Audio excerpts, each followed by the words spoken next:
wanted to take a moment to hand out just a little handout for you. If you could take one of these, this will be really great for reference for you. And as we'll get into it, maybe I'll give you a little bit an overview of what's happening.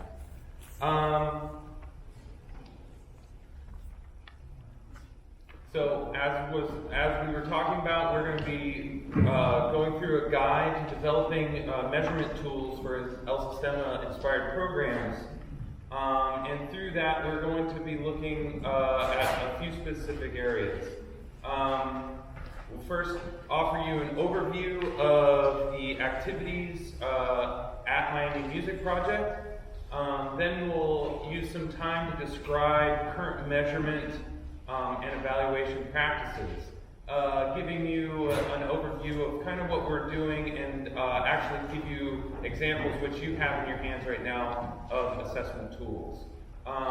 Then we'll compare a few types of measurement, talk about the nitty-gritty of it. We'll get into kind of the inner workings of different types of measurement tools, what they are, knowledge tests versus aptitude versus achievement testing.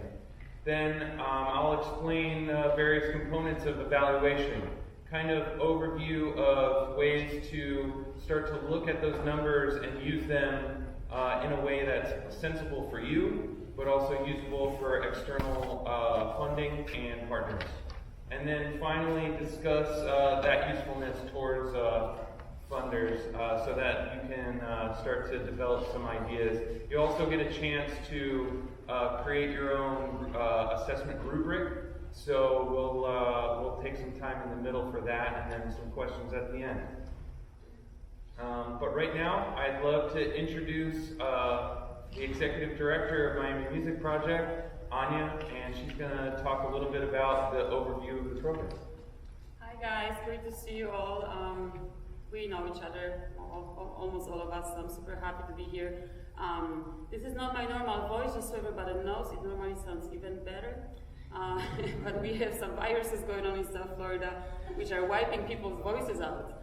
So I'm actually happy to have a voice today, which was not the case last week. Super excited to be here. I just wanted to, for those of you who are here for the first time or maybe just the second time, I just also want to give a very quick overview of Miami Music Project, who we are, what we do, so you can get a reference point as we're talking about our evaluations and assessments, kind of where we're coming from and also what is our scale that we implement all of this in our programming. So we currently have our largest program, which is our key core program, is the Children's Orchestra, which is our System-inspired program. That is mostly what we do. We have the program inspired, obviously, by the System ideals, and we are part of the System Alliance. But together with that program, we also have some supporting programs that are complementary to our kids who are in the program, but they're also open to our community, so everybody else can also join us for them. And that includes our summer music camp, which is again open to public, so every year we get our students in it, but we also have students from outside, which is also a great recruitment tool, and we use that. So every summer, after the summer camp, we notice that out of the new kids that come to the summer camp, on average about 70% of them actually sign up for the program afterwards. So just a side note that summer camp can be a great recruitment tool. All right, now it sounds sexy. We also have orchestra boot camps, which we originally designed to be on the days that there is no school, because, you know, in Miami, like everywhere, we also have those teaching planning days. In Miami, most of them actually fall on Jewish holidays and some other holidays, but that means that parents can go to work and kids are home alone. So we figured, why not use that and do an 8-hour full day orchestra workshop. They also happen on Saturdays, so we kind of play with it to see what's the best formula. But they're full day workshops, and during those workshops we either focus on very specific skills or specific repertoire, or for example auditions. And we prep the kids to know how to deal with stress, how to go over an audition, how to perform during an audition. We do mock auditions, things like that. And then we also have our teaching artist training program, which at this point has been operating for over 8 years. where we give tools to our teaching artists who work with the students year-round so that they can be supported in classrooms. And that includes a one-week program at the end of summer. And then during the school, we also do about 8 to 9 on average PD sessions for the students. As far as just some quick numbers for you guys, we were founded in 2008. Our Systema programming kicked in 2010. That's where I got involved on a leadership position, and I decided that this was the way to go. My music project was actually originally funded as a completely different type of organization, which was working with schools, but it was more of an outreach program where musicians went to schools to play music to kids, which I called Ed Kids. But we wanted to give the instruments into kids' hands so they can perform themselves, and that's how we created our Systema-inspired programming. We currently have actually the 52 teaching artists. It's a little bit old. We currently have close to 60 teaching artists that work with us across 5 community sites, 5 nucleos. We work with the Miami-Dade County Public Schools, so we are completely, we are officially a school community partner, and all of our programming happens in school facilities after school, and they're public schools, just because I know a lot of people have those questions often. We currently have, in addition to our teaching artists, which are, by the way, all on contracts, meaning they receive pay 99, just digression to the previous session. We also have 18 employees, which includes now 13 full-time employees and 5 part-time employees. And in addition to that, we have contracted services, our busing that we provide, transportation with bus assistants on every bus, and every site also has security assistant, in addition to a coordinator, and those are contracted. So we are kind of a large bunch. We are quite a large group of people. This is just a quick overview of our sites. We are across Miami-Dade County, right now in 5 locations, and hoping to open our number 6 sometime this year, actually this school year, hopefully at the beginning of March. We are very diverse in Miami. We have a beautiful community, so we have sites who are in typically more Hispanic-oriented communities like Little Havana, which is very much Cuban. We also have Miami Springs, which gathers more folks from South America, Venezuelans, Argentinians, Colombian families. And then we have Little Haiti, now Little Haiti area, which is all the Haitian Americans in the Haitian community. And then Miami Gardens and Liberty City, which is traditionally African American in Miami. So across the board, our demographics are reflecting those communities. And you can also just, I'm not going to go over, but you can see the instruments that we provide in the classes. As far as how these chapters kind of work together and fit into each other, so we have 4 sites which we call many different ways, but I call them kind of beginner sites, which means that they serve our youngest students, first grade and up, first and second level, and those are beginners and advanced beginners. And then once the kids successfully go through those 2 levels, which usually takes about 3 to 4 years, depending on the student, we start busing them to our Little Havana site, which is our top 3 levels, and that's our top 3 orchestras, Intermezzo, Sinfonia, and Leaders Orchestra, which is our top orchestra. So that's where all these kids actually come together and form one orchestra out of all these communities that we serve. One thing that I want to mention before I hand it over to Robert, if you were here, I think a couple of years ago, I did a presentation with a professor from Florida International University on our research project that we did together called Project Treble, and they actually came up with that name on their own, which was really cute, and the logo for the Project Treble.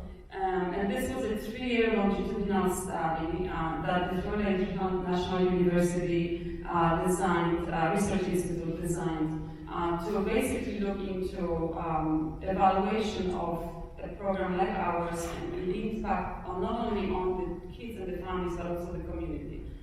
They went into our sites for 3 years, different sites. It was based on what they have learned, what they were learning from students, but also from teaching artists and from parents.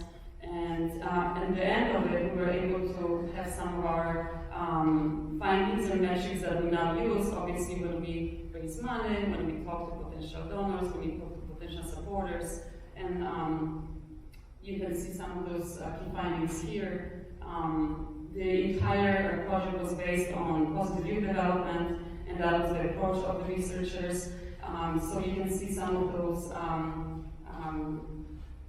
findings that are more on the side of being not maybe quantitative, but more qualitative, but they're very, very important. But then from those findings and from the data that the researchers were able to gather, we were also able to derive findings that are more quantitative. You know, a lot of people want to see that, and a lot of people ask about that. So these are the skills that they found our students were improving over that course of 1 year for each student that was researched, 3 years overall in our program. The other thing that I also often say, you know, all of us do grants and all of us have to report on grants, and very often there's a lot of frustration involved in that, and it's a lot of work, we all know that.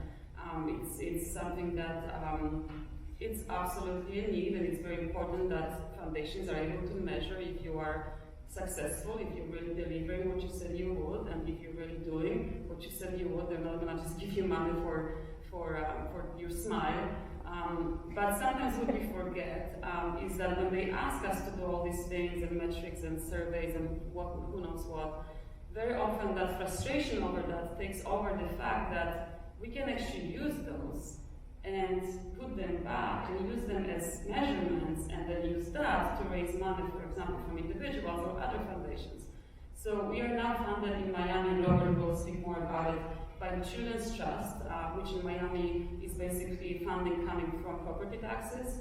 It's public funding, and Children's Trust funding is very difficult to get, but once you get it, it's very nice. You know, they're larger amounts, but it comes with such a level of reporting and things that we have to do, sessions we have to go to, that literally you have to add a staff person to your team to be able to keep up with that. However, because it is Children's Trust and they do everything on a very high level, they do provide us with a lot of requirements that we really use as very meaningful data. So the numbers that, you can go back, I'm sorry, you can go back. So the numbers that you see on this slide specifically are actually things that we have derived. If we can look at there. There we go. That we actually derived from our grant reporting. And those are things that, for example, we learned after doing a survey which was required for our summer camp grant, that 24% of our parents after summer reported that they were able to either keep their summer job or add additional job that they needed because the kid was in the summer camp for a few weeks and taken care of and safe. So those are things that normally we probably wouldn't really think about even to measure, but because we're kind of forced to do it by the grant, we later looked at it and said, hey, this is actually incredible. And it's impressive. It's something we can tell funders about. It's something we can keep measuring. So we now use actually that survey. Over all these years, we've been using the same survey to measure over the years how that looks and how that's changing. So I'm going to hand it over now to Robert. He's much smarter than I am. He's going to tell you about a lot of great things. Robert joined our team just back in June, I think. It's been a few months, but he's very much part of our family now and a partner in crime when it comes to music education. So I'm excited to have you here present for the first time at the ESUSA Symposium. And then we will be sure to leave some time for questions, so think about those as you're listening to Robert. Thank you.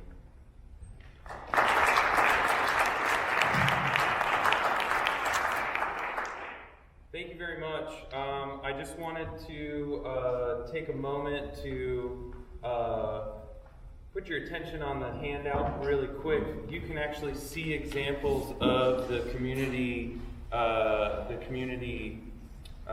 measure that we had with FIU right on the front there. And it is an example of something that we'll be talking about in a little bit. But I wanted to cover some of the main areas real quick. Maybe, let's see if this works. Okay. All right, so we all know that we have these elements that we're trying to assess in our students and also our teachers. We're looking at performance. We're also looking at understanding knowledge. And we have to figure out some way of evaluating that information. In addition to that, what we're coming into is then we have to compile all of that data and come up with some way of presenting it to not only that it's usable for ourselves, but that it's usable for external partners.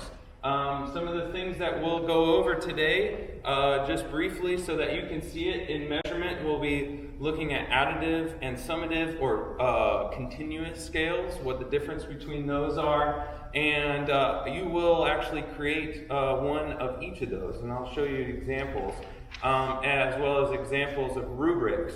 I'm also going to bring you and we'll talk a little bit about aptitude versus achievement.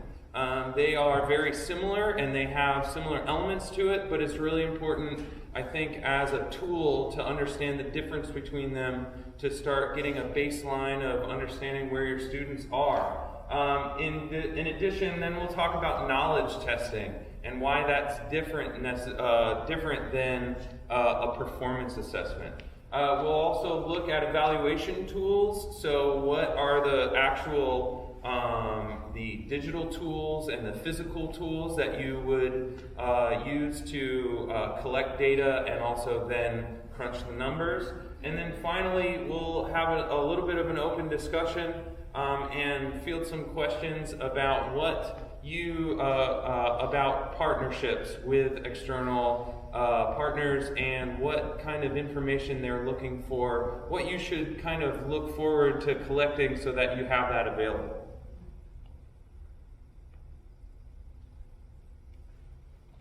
Got multiple clicks. All right, so knowledge testing. We're going to go in a little bit different order than what you saw there. So knowledge testing. First of all, there's kind of two aspects to this. There's you have the gained knowledge, so things that are new that people haven't that didn't know before and know now. And so ways that you can go about assessing that are with true-false tests, kind of the easiest, most reliable kind of test. It either is or isn't, yes or no, up or down.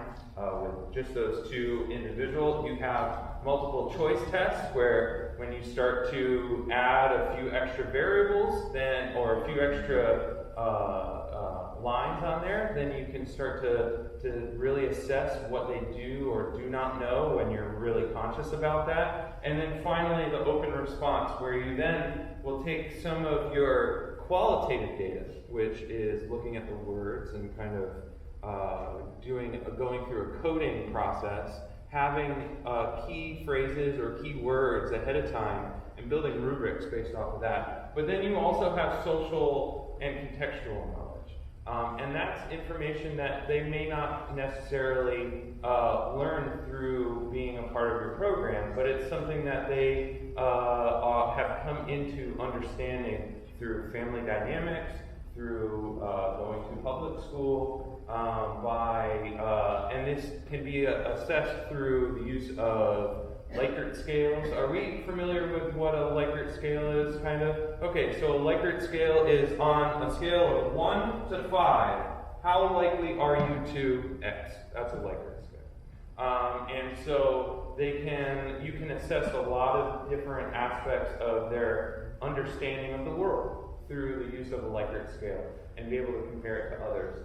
And then just the aspects of that and keeping those kinds of things confidential, because a lot of times when you're asking for social information, you're asking for demographic. Many times external providers are asking what is the income level. And so just being aware that when you are asking for this social and contextual knowledge, that these are generally things that are very private to people. The learned knowledge is something that everybody is a generalized understanding, and is something that not necessarily you want to share just openly, but it's something that can be used to compare over time, and even if you have it distilled down into its raw data, you can share across and get some really powerful comparisons made between groups. So aptitude and achievement. So we'll take a little bit of time between this.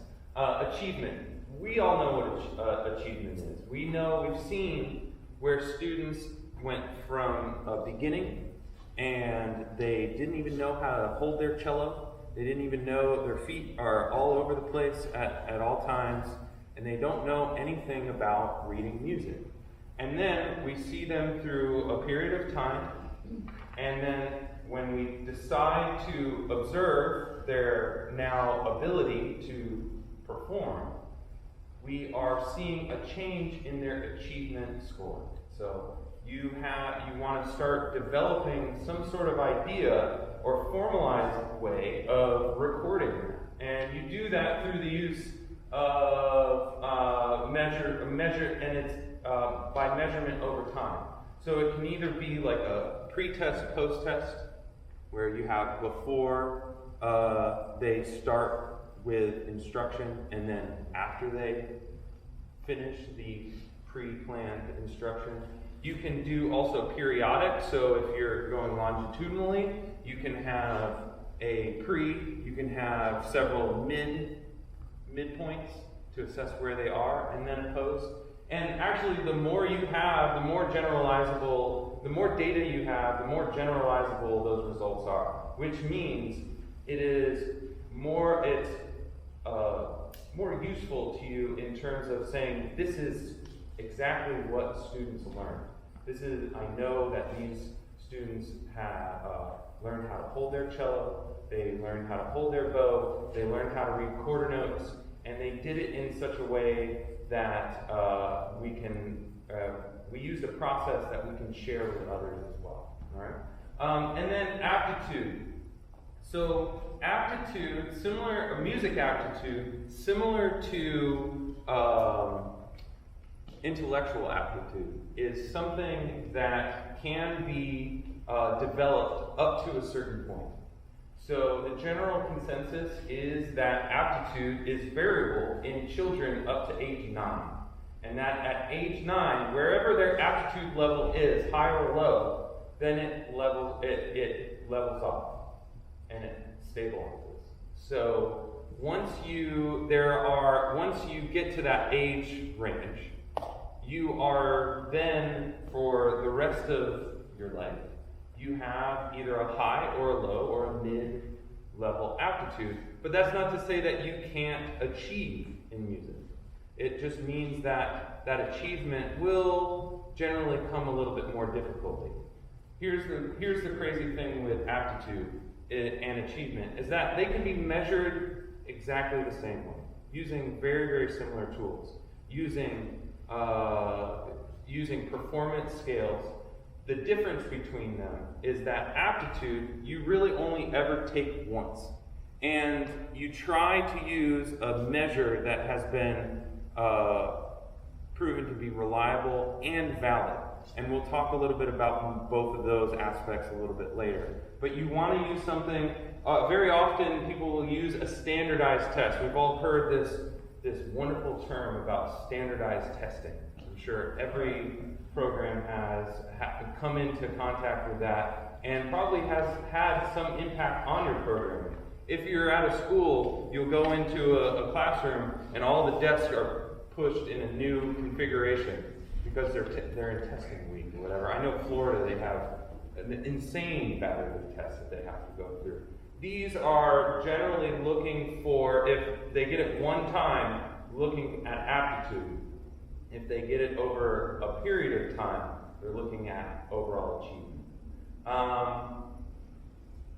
The one example that's really has been validated time and time again is very, very, very useful, and we'll talk a little bit more about it, is the music aptitude profile, which was developed in the 70s by Ed Gordon out of several different universities. I think the latest one was Temple.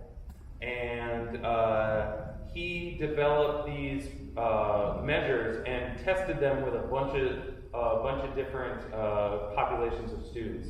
And I'll talk about exactly why that's a useful and important way to build validity for any sort of measure. So, performance assessment. Here's an example. You have this example actually in your packet. It's the second page. Some of the elements that are in here, you're looking at several different, you want to start to think about assessment.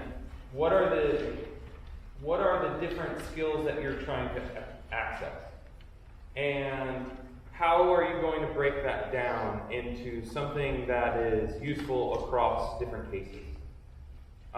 In this case, this is an example that I use with the students throughout our program. So over a sample of 750, where they get periodic performance assessments, and this is to assess music achievement. And you can see that it's broken down into 3 performance skills: scales, solo, and sight reading. So their solo piece is something that they've chosen either from their repertoire that they're practicing in their ensemble, or it's something that they're working on for an interview or an audition for summer camp or for college. And the sight reading is something that's chosen in conjunction with the TA and myself, so that it is kind of pushing them a little bit, looking at what skills that everybody should be right about, but might not have solidly. And you always are looking to give them a challenge. And then a scale. Again, trying to challenge them, because when you, one of the things I think with evaluation is that we've all gotten used to the idea that we're supposed to get 100% on a test, right? I bet you all of us were focused on getting that 100%, having that A+ in every single class, because we're all very motivated, very conscientious about our success within our different fields. And so we want to do the best, and we know that the best has always been 100%. I challenge that because it doesn't give you enough information with your students. Your students, if you want to know where your students are learning and how good they are at sight reading and playing with correct rhythm across a vast amount, you don't want to give them something so easy that everybody's getting a 5. You don't want to give them something that's so hard that everybody gets a 1, where they get nothing right. You want to get it somewhere in between so that you have a good spread, and that will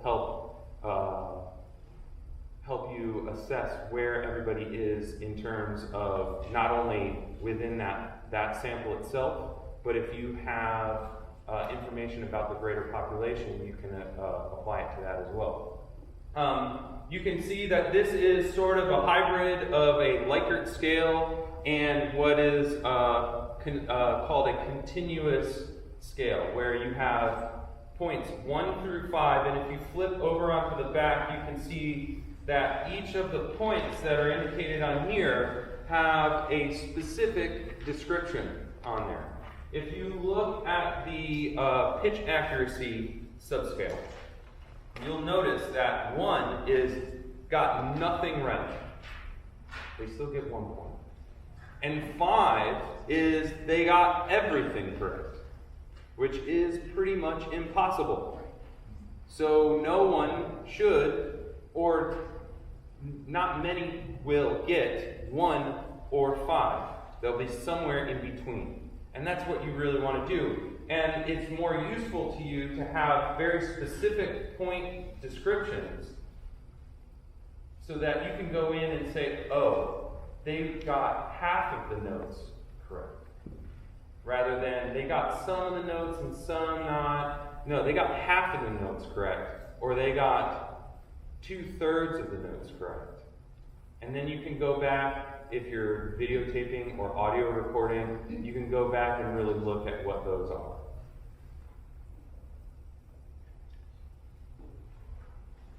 This is another example, and this is actually an example from an external provider. This is the Children's Trust, as Anya was mentioning before. They're measured for not only artistic performance, but also science and other extended knowledge beyond.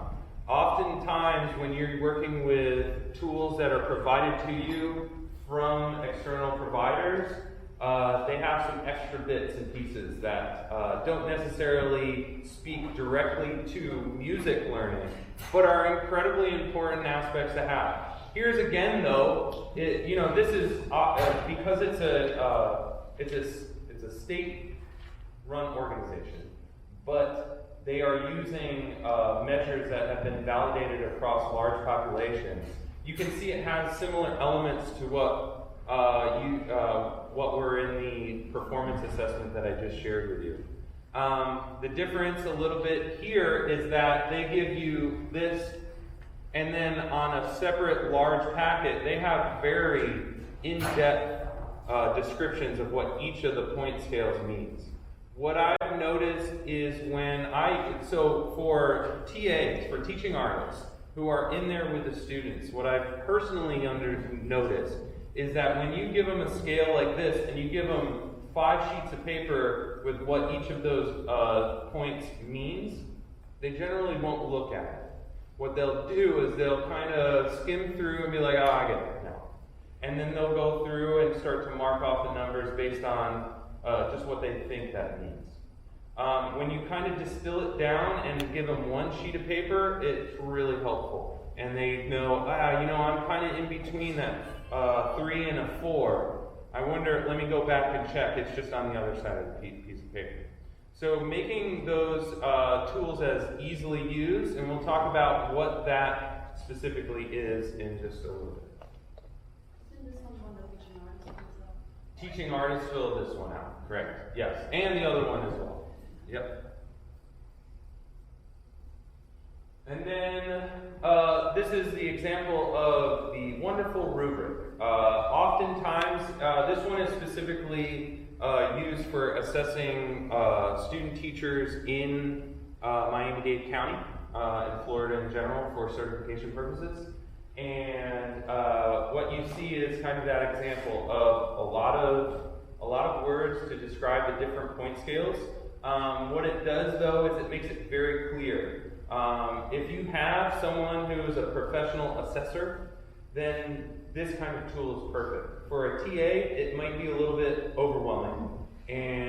But for, say, a grants manager or your artistic director or a site director, this might be something that they can use and really get some great ideas.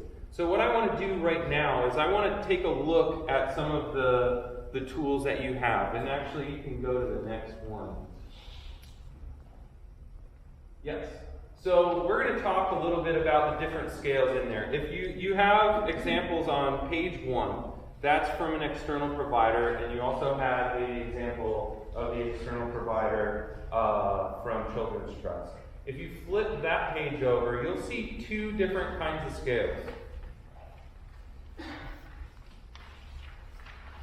One example is the summative or continuous scale, and the other is an example of an additive scale. Again, you can see that each one of the point values in the continuous scale adds a little bit more knowledge or difficulty in performance as you go through. The additive scale is one that you it's almost as if you are cherry picking the things as the performance happens. So you say, oh, I observed that they played with good dynamic change. Generally, these are things that are used, the additive scales are things that are used for expression, as it is here, more musicianship or subjective evaluations. Things that you try to define as clearly as possible, but you don't necessarily see all of the aspects in every student. Whereas the cumulative rating scales, those are tiered. And so they have to reach that point. They have to play half of the notes correctly in order to get 3 points. They have to play another portion of the notes correctly to get 4, and so on and so forth. So what I'd like to do now is take a few minutes, and I have some markers. If I want you to think about it, we're going to take a moment to you're going to develop your own, you're going to do one of each of the scales. So one continuous, one additive. I want you to think about which program or which level within your program would most benefit from a performance evaluation. And then we're going to dig into it a little bit, but give some time to think about what aspects of your program it would be really good to have a valid and reliable measure for. It can be for executive skills such as posture and hand position, but it can also be for social and contextual information if that's something that you want to look at. But we're looking at developing these types of scales. I'm going to give us about, let's say, about 10 minutes, maybe even a little bit less if people start just jotting things down really quickly. And if you have any questions, please feel free to raise your hand and I'll come around. But start thinking about that one class or that one level that would really benefit from a performance assessment. And then we'll talk about after that how it can be useful within your program and externally. I have some markers if anybody needs anything.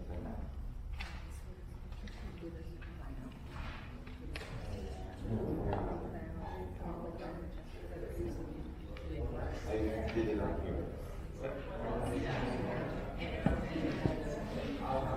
Markers?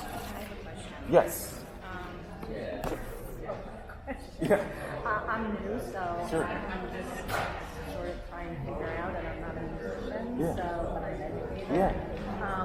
So do you ever do self-evaluation for performance with kids? Is that something that's valuable? Yes, but it's kind of difficult to do when you're in the moment of the a performance.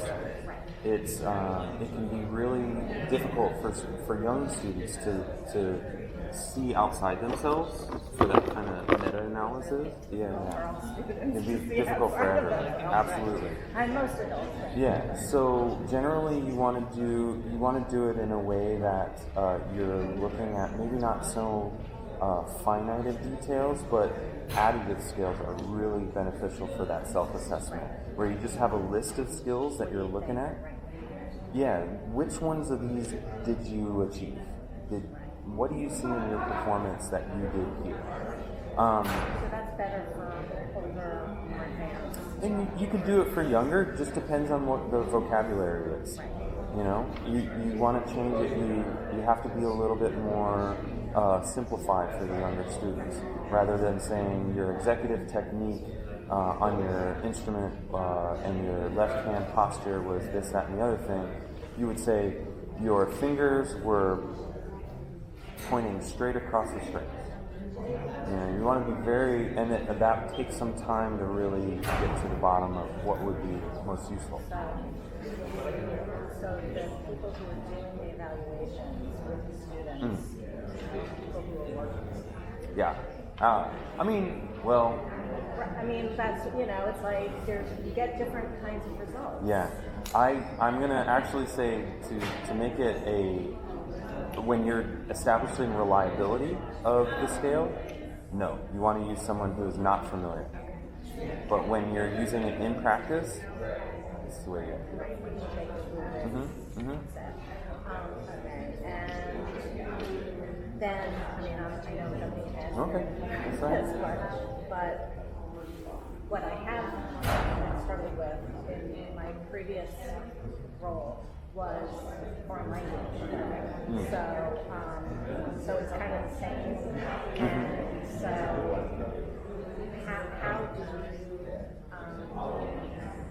how do do you use that information to, you know, and I don't know how everybody does this. Based on ability? Yes. How do you do that Yeah. when you're doing an ensemble program? So we're going to talk a little bit in the end about rankings and standardized scores and how those are useful for exactly that. You know, obviously the funding Yeah. stuff is much more specific. Absolutely. But how do you make everyone feel like it's worth the time Yeah. to do this kind of very time-consuming work? Yes. Because it will help them be better teachers. Yes, absolutely. Absolutely. Mm-hmm. Yeah.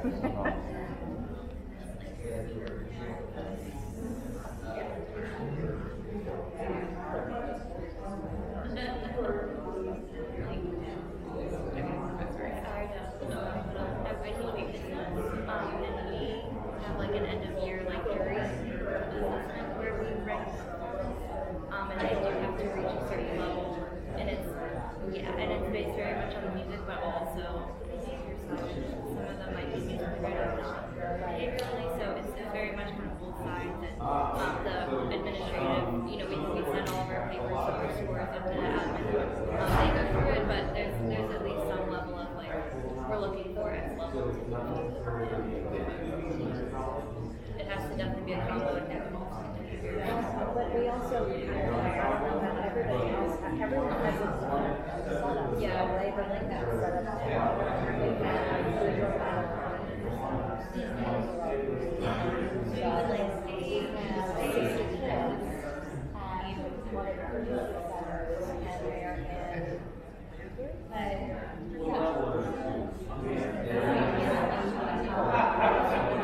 I think in the beginning it's really almost totally based on age. Oh, yeah. So you started with kindergarten, first graders, and they're only doing one grade. First graders, the kids who are in second and third grade, who are instruments, and they're doing it 4 days. Right? And I'm still trying to figure out what to do. Like, how do you utilize the evaluations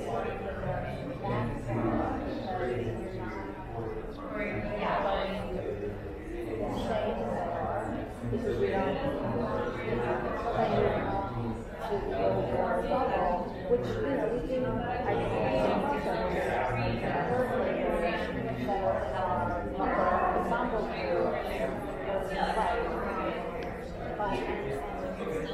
but we register them based on the site. So it's just complicated. There's a lot of No, leave it there. Thank you.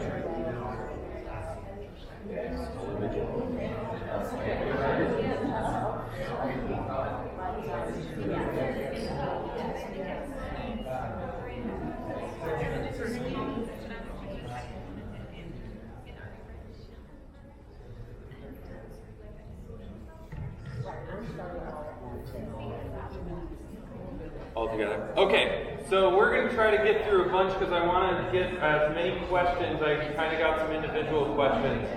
But if we can kind of come back, we're going to talk a little bit about these aspects of metrics within these and how these tools are useful for you later on. So reliability and validity, what are they? We've heard these terms before, but specifically what's going on with them. Reliability is when you take when you are looking specifically at one scale, and is it something that is that's going to have the same results from one judge to another judge, or one assessor or one teacher to another teacher for the same student. So oftentimes this is called interjudge reliability. And if you look at the performance scale, I did do a calculation of the interjudge reliability for 3 judges for 2 sets of performance evaluations.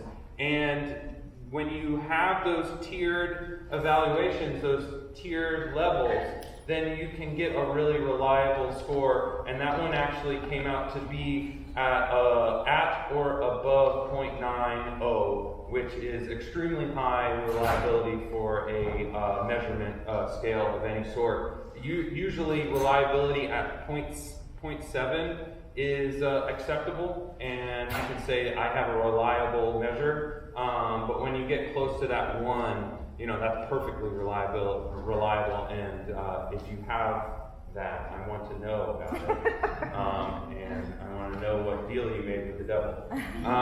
So then validity. Validity is something that is really only, true validity is only attainable by standardized tests. You have to have a huge population. You have to have a massive number of people. You have to take tests over a long period of time. But there are aspects to validity that you can achieve. There's internal validity. Does it make sense to test your students on these things? If you're testing a beginning student on expressive technique, it's probably not valid.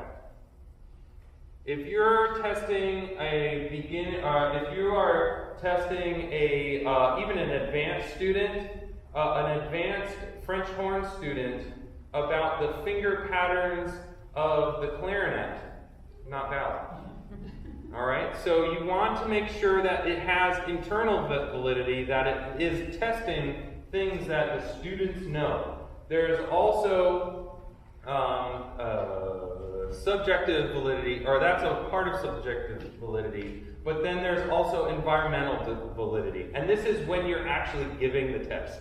So if it's too hot in the room, or if it's too cold in the room, if you're near the boiler and that's just going like crazy, that's where I had my first cello lessons, right next to the boiler. And when you have, all these confounding elements that are physical, or if there's something with a student that is a challenge for them, sometimes this validity could be a family situation. A lot of times with our programs, we're dealing with students from varied backgrounds. We can have a lot of these challenges to validity that we don't even see. And so you have to keep that in mind when you're applying a test, and maybe sometimes you have to do a follow-up test because you didn't get a true measurement of their ability because of some sort of validity issue. Norm reference testing, so criterion reference and norm reference. Criterion reference is similar to what you see on pages 2, 3, and 4. So the Miami Music Project scale and the additive and cumulative scales on the second page. Those are criterion reference. You are just really looking to highlight the differences, or you're trying to measure the skills embedded in that measure, in that scale by itself. Norm reference is you are applying the results to a normalized distribution of scores from a large population. So if you have, which is similar to the front page, the FIU scale, where you are looking based on different aspects, you have you are applying this gained knowledge to knowledge that has been measured elsewhere. And then we'll go to the next slide, because then we'll talk about distribution, population distribution, and the bell curve, the normal distribution. If you've ever taken a stats class, you've seen this over and over, right? This is what every result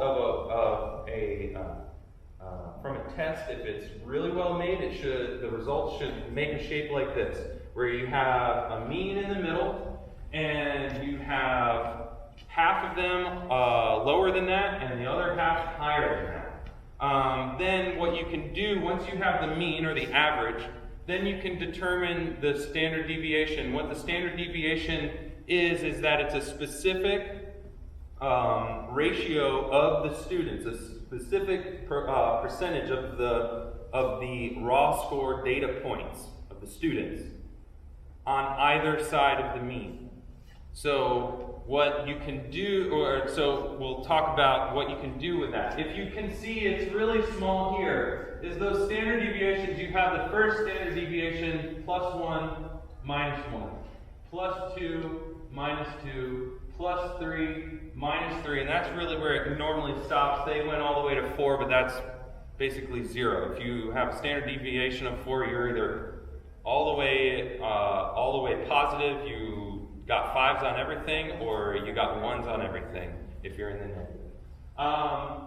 What you can see down here is the mention of z-scores. What a z-score is a standardized score. So it's taking the standard deviations and giving you a point value. Rather than taking the raw score, similar to what I was talking about before with getting 100% or an A, is that is based on just some percentage. What you are doing with standardized scores is you're really seeing how they compare to a larger population or a sample. With a z-score, you have to compare it to a larger population because it's a fairly simple calculation. With a t-score, which is not indicated on there, and one that you would use most often, you can use a much smaller sample and get similar results. It's going to look the same. It's going to be negative 2.93 or positive 1.79, whatever your standardized score is, and what that score is telling you how far away it is from the mean, and also how many others were kind of in that same vicinity, right? Then you can start to compare between cases.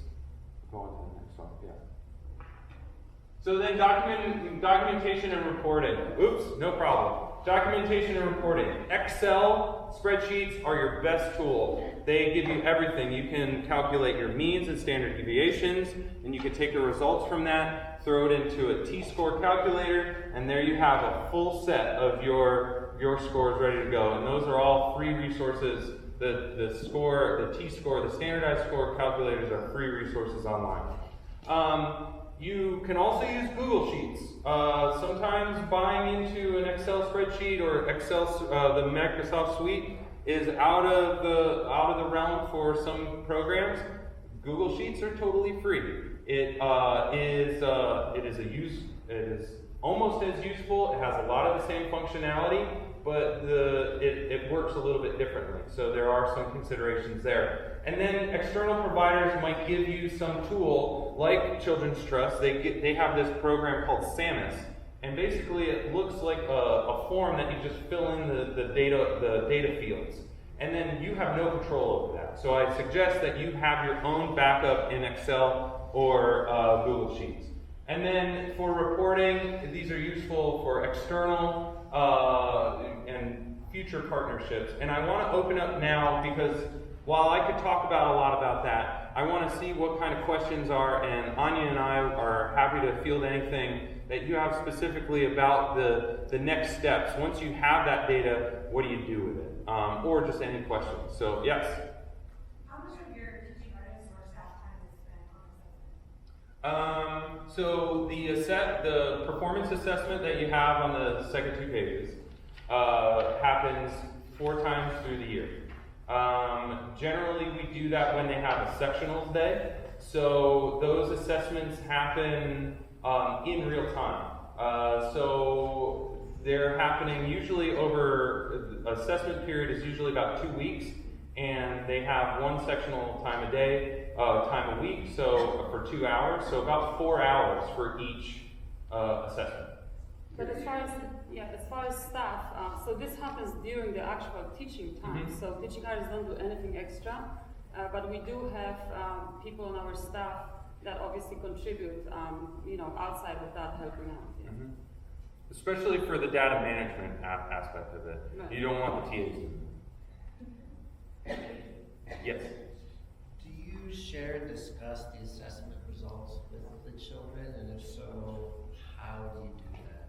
Sure. I would say not the raw data, because that generally can be misconstrued, and they will apply it to that concept of I got 65%. That means I'm almost failing, but that's really where I want them to be. Like 65% for a raw score is actually fantastic. It means they're a little bit above the mean, right?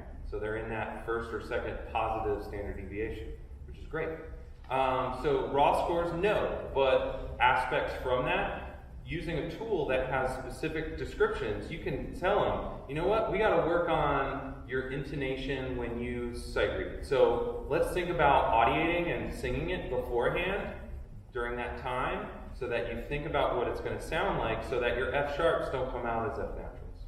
Okay. And then also, you know, the music testing mostly also is we use for them to advance to the next levels and advance to the orchestra. So that's when the family gets to know that they advanced, you know, they passed. We might not share the actual numbers, but we'll say, hey, you passed, you're in the next level. Or you need to work on this, this, and that. Mm-hmm. Yeah. Rob, you mentioned aptitude tests will level off at age 9. Sure. Do you have, we find those data or that information online somewhere? Sure. If you look up, so the music aptitude profile, and also then the PMMA, the primary measures of music aptitude. And look up research surrounding that. There's all kinds of white papers that are out there that talk about the validation and specifically looking into that stabilization phenomenon. Thank you. Yeah. With parent surveys, how do you ensure that you're getting high response rates? So actually, when Project Treble was going on for those 3 years, included in the research grant that they obtained to do this, they had incentives built in. So parents were actually getting gift cards to a local grocery store for filling that out. At this point, the first page that you actually see in your handout, so after we completed the Project Treble, we developed such a good relationship with the researchers that they are actually now almost part of our entire family, and we continue work together. So the first page that you see is actually a parental survey that we didn't come up with. The researchers came up with it based on who we are for us. So it was very helpful. But we, you know, the way we usually do them, we do them during parent meetings where they have to show up. So like if we do beginning of the school year parent meetings where they get all the paperwork signed, all the forms, kids choose the instrument, we get them right there. And then we also do it during big concerts where we know they're gonna show up. It is a challenge though, yeah. Yes. As far as being kind of a smaller organization or someone who doesn't have a lot of human resources to do things like this, what are maybe the top 3 or 4 metrics or things that have helped you guys determine how you're going to grow and sharing with other people that you thought was most important? To me, when I hear this question, I'm always thinking fundraising because, you know, we have to think about, so I'm always thinking, what is it that the funder wants to hear, or what do they usually ask you? I found over and over that the number one question is, which I don't love that question, I'll tell you why. The number one question is, do their scores in school, their grades go up? And I always try to turn it to, are the skills that they need to use for the grades to go up, are those skills being developed? So I actually have a lot of conversations where funders about that, but I would do it from what are people that I count on to give me money are asking me, and I would focus on that. So if they want to know about behavior, focus on that. If they want to know about musical excellence and musical, skill development, focus on that. But I would look at it from the fundraising perspective because that's what you need to do to run your programs. But what if they want to know math scores? If they want to know math scores, how to do you- send them to public schools to look that up. Well, you know, but we also look at that. So we do actually, you see in the survey, we do get their data on scores and stuff. So then you can collect that data and you can look if that's improving. But you know, there's a lot of conversation about is that actually because they're playing an instrument and how long does it take for them to play to show up in the math score. So I, at this point, take an opportunity to have conversations with funders, the same way I have it about the overhead, which I'm not going to go into. But the whole conversation of overhead costs, I'm not going to pay for overhead. Okay, well, then let me go home do nothing. So, you know, I would urge you to have these conversations, and I found that funders who are deeply concerned about these things, they do listen. They do listen. So, Can I say, just really quick, maybe we'll just ask the question, and then we have lunch for an hour, and we really try to keep that as an hour so that you can ask more of these questions of these so last folks. question. So let's do Seth, and then we'll break it a bit. You guys are in year 11 now. What year would you say you had what you would consider a robust evaluation program?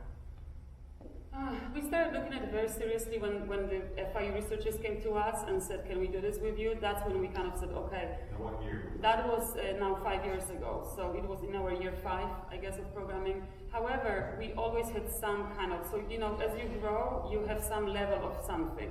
So I would say if you're a small program, I would never have an approach of, I'm too small, I should not or cannot do this. You can always do something. So find that thing and just figure out how you're going to do it, commit to it, and don't commit to too much. Like I know board members sometimes, they want you to do everything, you know.